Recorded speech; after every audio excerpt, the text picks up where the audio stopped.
Inisiatif Pengeluaran Khas KWSP manfaatkan 7.34 juta ahli. Lebih 19 bilion ringgit dana berkaitan 1MDB diperoleh sehingga akhir Januari 2022.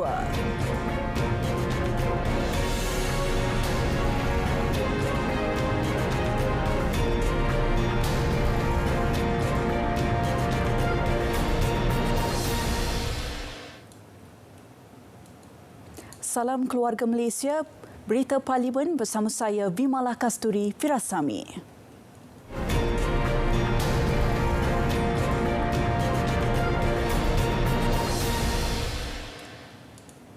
Saudara, 3 inisiatif pengeluaran khas kumpulan wang simpanan pekerja KWSP iaitu iLestari, iSinar dan iCitra telah memanfaatkan 7.34 juta ahli atau 58% daripada 12.6 juta ahli berumur bawah 55 tahun. Kementerian Kewangan dalam jawapan bertulis di Dewan Rakyat memaklumkan jumlah itu melibatkan amaun pengeluaran bernilai 101 bilion ringgit dan bayaran bagi pengeluaran iCitra berakhir pada Februari 2022. Bagaimanapun, implikasi pengeluaran khas khususnya daripada akaun 1 telah memberi kesan jangka panjang iaitu pengurangan jumlah simpanan persaraan yang ketara kepada ahli terlibat. Setakat Disember tahun lalu, daripada keseluruhan ahli KWSP berumur 55 tahun ke bawah, seramai 6.1 juta ahli atau 48% hanya mempunyai baki simpanan kurang daripada RM10,000 dalam akaun KWSP setelah majoriti ahli mengeluarkan simpanan melalui iLestari, iSinar dan iCitra. Amaun RM10,000 menunjukkan ahli dijangka hanya mempunyai pendapatan persaraan yang kurang daripada RM42 sebulan untuk tempoh 20 tahun. Pengeluaran khas tersebut juga menyebabkan penurunan ketara dalam peratusan ahli yang mencapai simpanan asas RM240,000 pada 55 tahun iaitu daripada 36% pada 2020 kepada 30% akhir 2021.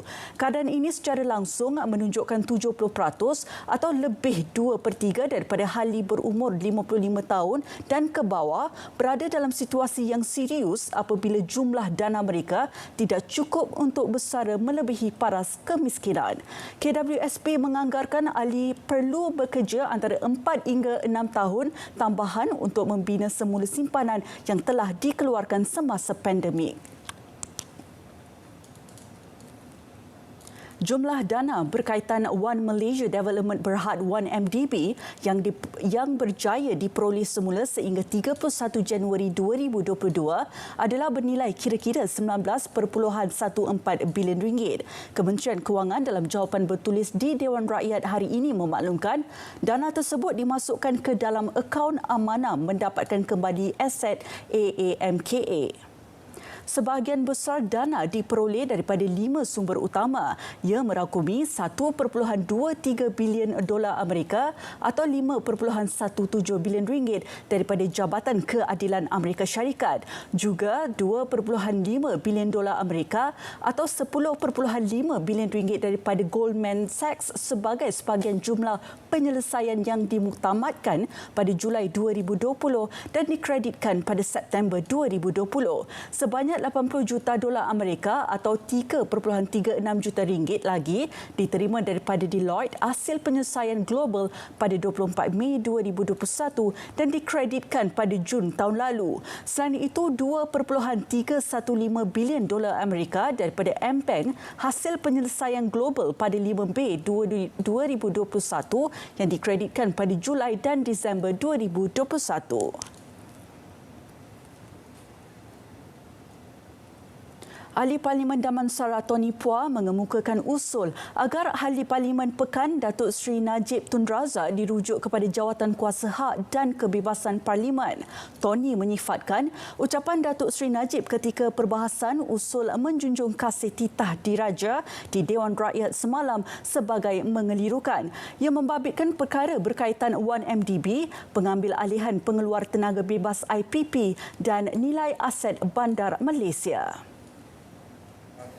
Tuan Speaker, saya ingin merujuk Ahli Parlimen Pekan kepada Jawatankuasa Hak dan Kebebasan seperti yang diperuntukkan dalam perkara 36/12 Peraturan Majlis Mesyuarat Dewan Rakyat.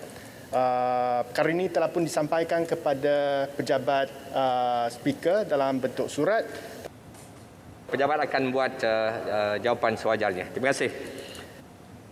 Peraturan Mesyuarat 36/12 menyatakan mana-mana ahli Dewan Rakyat yang mengeluarkan kenyataan mengelirukan, Dewan adalah disifatkan menghina majlis dan ahli itu boleh dirujuk kepada Jawatankuasa Hak dan Kebebasan bagi kesalahan berkenaan. Sidang Dewan Rakyat menyambung semula perbahasan usul menjunjung kasih titah diraja. Ahli Parlimen Baling Datuk Seri Abdul Aziz Abdul Rahim ketika mengambil bahagian berkata, sudah tiba masanya kerajaan melaksana perancangan jangka panjang yang lebih komprehensif bagi mengatasi impak banjir. Kerajaan perlu mengambil contoh negara Thailand umpamanya. Sudah berjaya menyiapkan projek tempatan banjir di kawasan sepadan Sungai Golok, Kelantan. Kerajaan Thailand membina tembok tempatan banjir untuk mengurangkan kesan banjir yang lebih buruk. Tapi malangnya di kawasan Beliau turut berpandangan fenomena banjir kini bukan lagi dianggap sebagai satu pesta tetapi ianya memerlukan penyelesaian jangka pendek dan panjang terutamanya pasca banjir.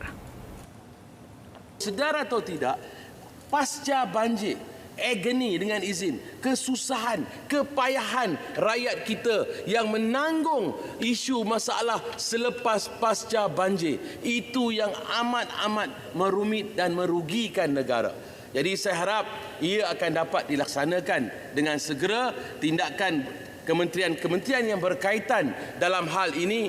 Saya telah menyatakan kepada Yang Berhormat Jeli baru-baru ini, Yang Berhormat Jeli sebagai Menteri Ekonomi yang bijak pandai, yang mempunyai pengalaman yang luas, fikirkan kaedah no money tak apa, kita buat PFI, janji masalah banjir jangka masa panjang dapat kita langsaikan.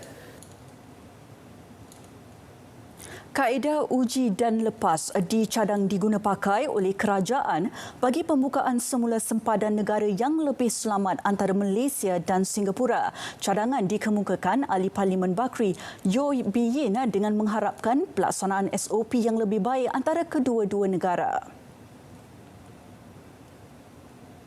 Bakri berpendapat bahawa adalah saintifik dan juga wajar kerajaan menggunakan standard yang sama dengan kontak rapat, iaitu jika seseorang asimptomatik telah menerima dos penggalak untuk mereka yang 18 tahun ke atas dan telah pun diuji negatif, maka dia boleh dilepaskan tanpa kuarantin.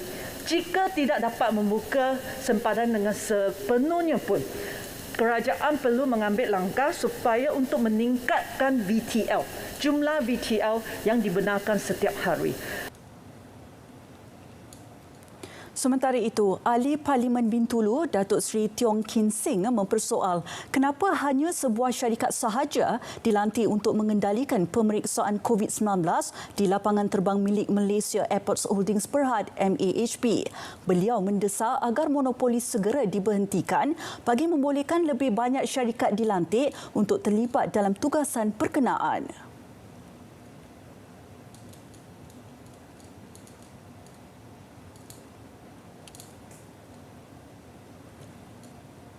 Sejak 1 Julai 2021, MAHB telah melantik BP Clinical Lab untuk mengendalikan pemeriksaan RTK antigen dan RT-PCR COVID-19 ke atas semua penumpang yang tiba di lapangan terbang kendalian syarikat itu. International antarabangsa, airport antarabangsa. Kenapa kita bagi satu BP Lab? Kenapa banyak lagi lab lain kita tidak boleh kasih? Kenapa kita tidak boleh lantik lebih? Kenapa kita boleh open for all? Free for siapa-siapa boleh recognize daripada KKM, kasih sama dia orang. What is the purpose kita buat macam ni? Siapa dapat benefit di belakang ini? Atas ini monopoli ini. Ahli Parlimen Jempol pula mengajukan soalan sama ada kerajaan bersedia menetapkan harga siling bagi kos ujian saringan RT-PCR COVID-19 di fasiliti kesihatan. Saya rakyat pun maklum bahawa kos PCR yang dikenakan oleh lab di seluruh negara sangat mahal berbanding negara-negara lain. Jadi amat terkesan dengan ekonomi yang tidak berapa baik, dan dalam keadaan ini juga adakah kerajaan mengenakan RM1 kerana 2 tahun ini sudah pasti mesin yang digunakan, equipment yang digunakan telah boleh membalik modal, dan kita tak mahu mereka ini meraih keuntungan dalam keadaan kesempitan rakyat pada hari ini. Ahli Parlimen Lembah Pantai Ahmad Fahmi Muhammad Fadzil pula mengharapkan kajian semula dilaksana terhadap harga kit ujian pengesanan kendiri COVID-19 RTK antigen.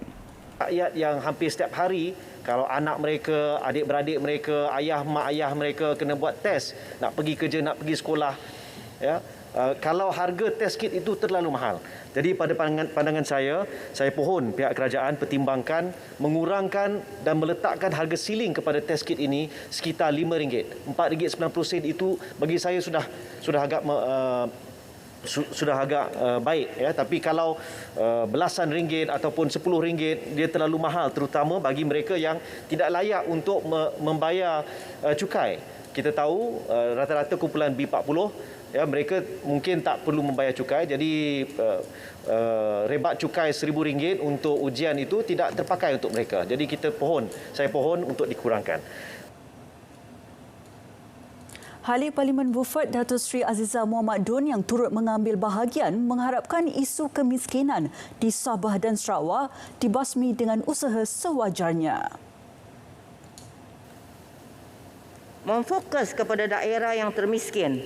Disebutkan 8 ini terdapat di negeri Sabah dan di mana terdapat poket-poket kemiskinan dalam daerah-daerah di negeri Sabah dan Sarawak. Bukan setakat memberikan ikan tetapi memberikan pancing yang membolehkan mereka mendapat banyak ikan untuk diri dan dapat dijual, yakni memberikan pendapatan yang sustainable kepada rakyat yang memerlukan, rakyat merhain.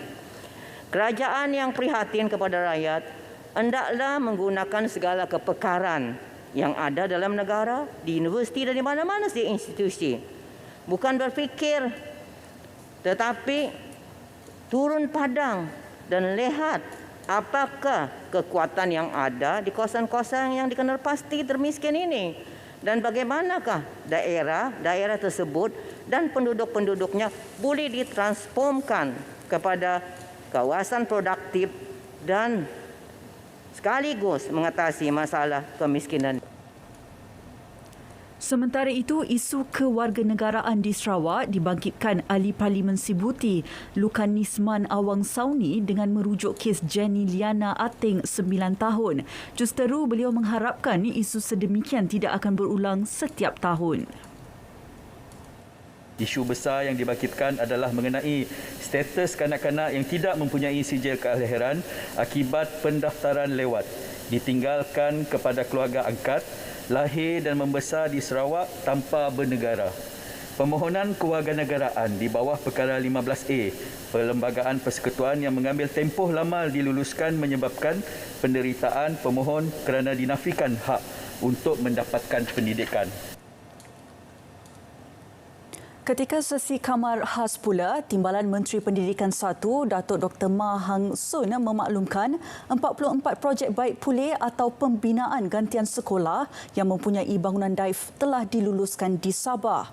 Kelulusan berdasarkan Rolling Plan 1 tahun 2021 dan Rolling Plan 2 tahun 2022 rancangan Malaysia ke-12.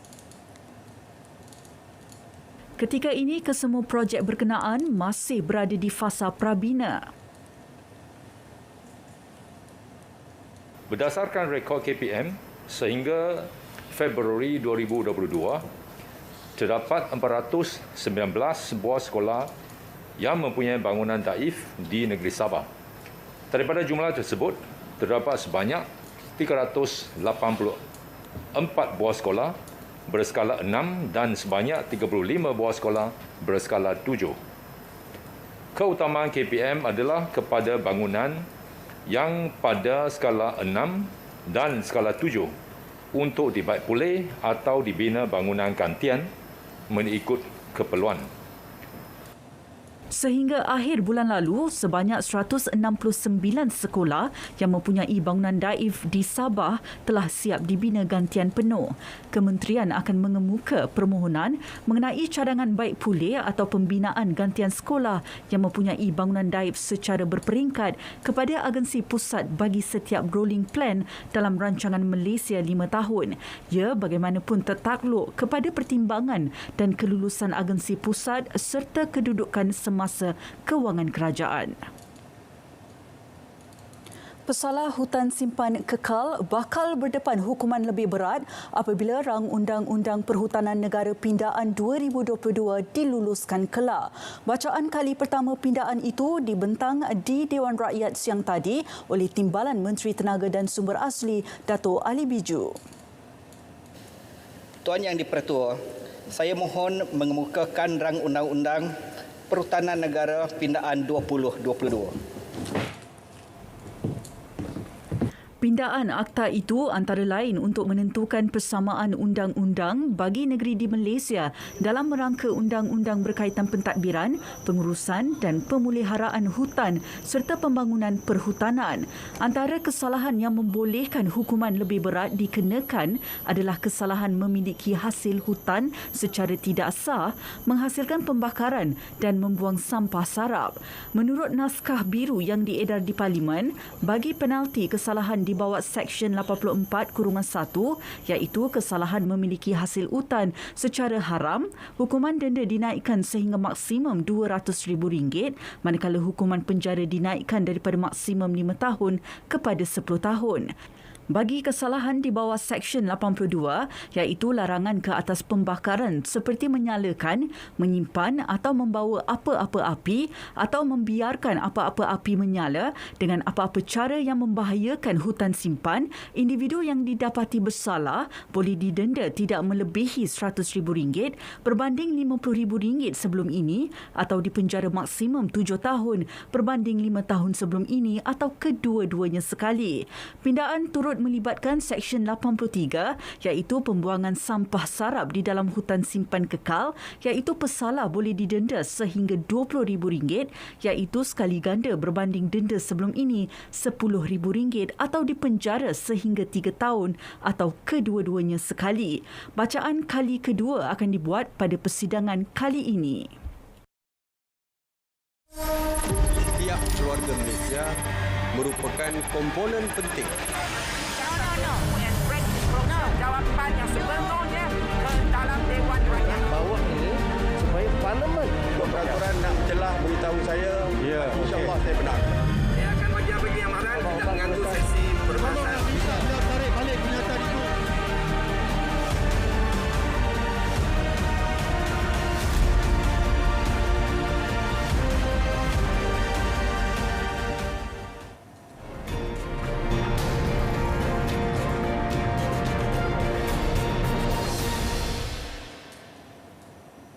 Dakwaan kononnya Malaysia belum membuat pembayaran hutang 1MDB adalah tidak benar. Jelas Menteri Kewangan Tengku Datuk Seri Zafrul Tengku Abdul Aziz, kerajaan sudah membuat pembayaran faedah hutang berkenaan. Tambahnya, hutang berjumlah RM32.3 bilion tersebut mempunyai tempoh matang hingga tahun 2039.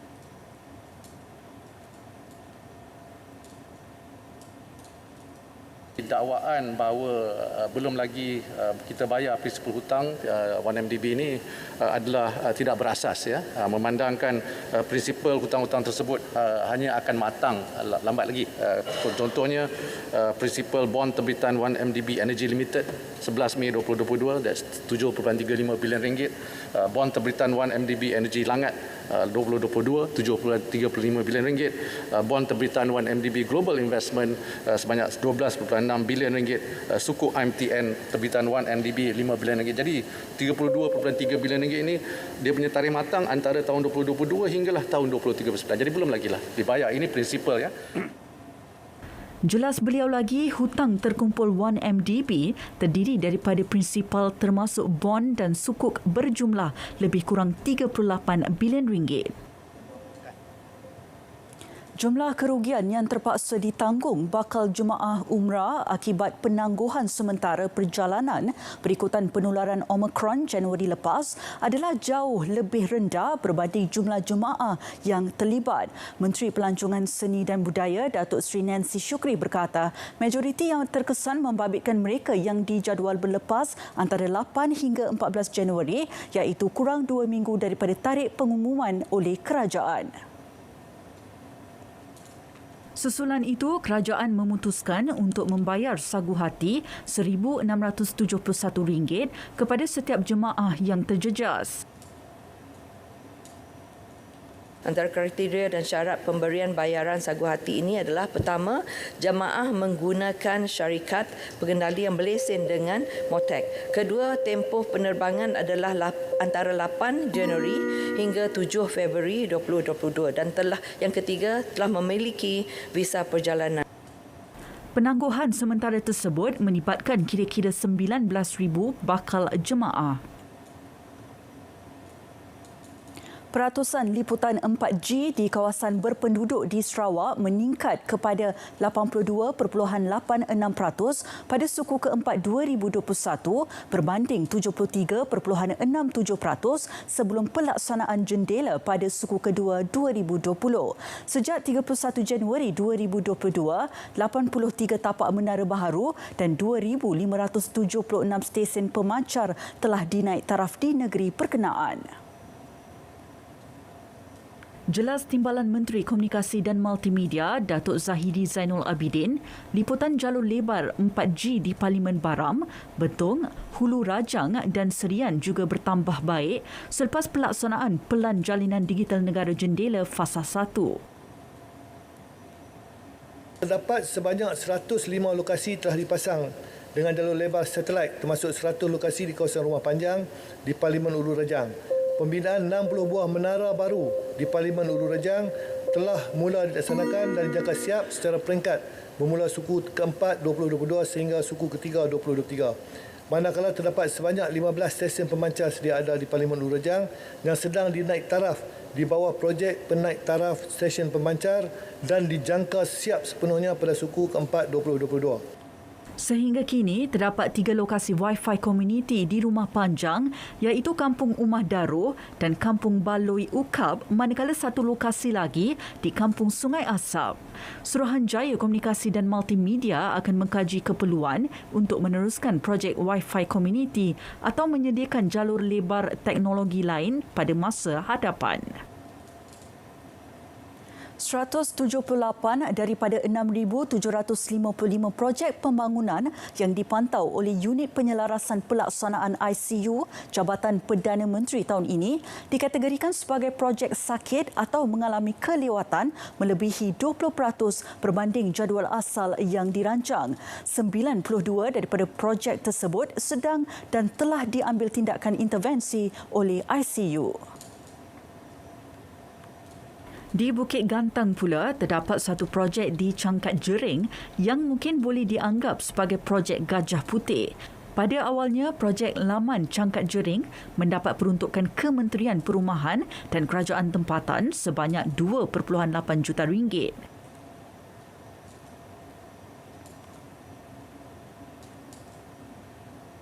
Selepas itu, pada tahun 2012, saya difahamkan ICU menyediakan tambahan peruntukan sebanyak RM3 juta. Projek ini siap sebenarnya pada tahun 2014. Anda fahamkan projek ini punya 4 komponen. 20 gerai basah, 150 gerai kering, 30 gerai makanan dan 12 kios. Pada masa ini, 20 gerai basah dan 150 gerai kering masih lagi kosong. Saya difahamkan bahawa pihak Majlis Pemandangan Taiping sedang berbincang dengan Lembaga Kemajuan Ikan Malaysia untuk mencari penyelesaian. Tambah Datuk Seri Mustafa, beliau bersama Ketua Setiausaha Negara mempengerusikan jawatankuasa pemudah cara pelaksanaan projek pembangunan negara untuk mempercepat pelaksanaan projek pembangunan. Sejak Disember 2020, jawatankuasa ini telah bermesyuarat sebanyak 10 kali dan kali terakhir adalah pada 31 Januari 2022. Kementerian Pengajian Tinggi KPT mengambil beberapa tindakan awal bagi memantau dan menyelaras penyaluran bantuan kepada warga IPT yang terkesan akibat banjir pada tahun lepas dan terkini di Terengganu serta Kelantan. Menterinya Datuk Seri Dr. Nur Aini Ahmad berkata, selain mengaktifkan bilik gerakan KPT, Universiti Awam juga dinasihatkan agar mengaktifkan bilik gerakan dan talian hotline di universiti masing-masing. Jelasnya, warga IPT yang terjejas banjir adalah 8,570 orang, terdiri daripada 7,264 pelajar dan 1,306 kaki tangan KPT.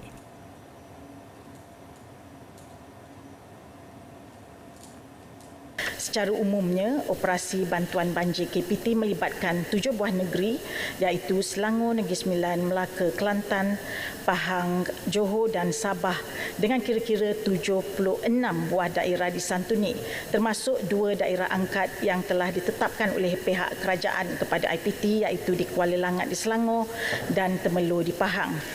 KPT bersama Majlis Kesukarelawan Universiti Awam ataupun MASKOM telah menggerakkan seramai 23,745 sukarelawan yang terdiri daripada pelajar dan warga Universiti Awam di seluruh negara untuk menghulurkan bantuan pasca banjir. Sehingga 7 Februari lalu, antara bantuan yang diberikan termasuk kotak sumbangan makanan dan keperluan asas, bantuan komputer riba, wang tunai dan penangguhan bayaran balik pinjaman PTPTN. IPT juga dijadikan sebagai pusat perlindungan sementara banjir dan menyediakan kemudahan klinik bergerak dan klinik bergerak veterinar. Program Rintis Pembayaran Bantuan Kebajikan Tanpa Tunai JKMP adalah berteraskan kepada barangan keperluan asas sahaja. Barangan seperti rokok dan arak adalah tidak dibenarkan di bawah JKMP. Jadi ada aduan yang diberikan sebagai contoh. Bila kita turun ke bawah sebagai contoh mereka yang sakit, kenaikan allowance bulanan untuk JKM ini telah dinaikkan mulai daripada tahun 2021. Sebagai contoh yang penyakit Kelantan daripada 350 naik kepada 500. Tujuan kita menaikkan adalah untuk membantu mereka keperluan-keperluan asas, barang makanan, ubat-ubatan, keperluan harian. Jadi inilah antara lain yang kita mahukan bahawa penggunaan bantuan ini digunakan dengan sebaik-baiknya. Dia ada banyak senarai barang-barang yang boleh dibeli dan kalau kita senaraikan itu banyak. Jadi yang kita sekat adalah pembelian rokok dan juga arak. Jadi Berita Parlimen 3 Mac 2022 berakhir di sini. Untuk perkembangan sahih sepanjang masa, layari portal berita RTM di berita.rtm.gov.my. Saya Vimalah Kasturi Virasami, salam keluarga Malaysia dan jumpa lagi.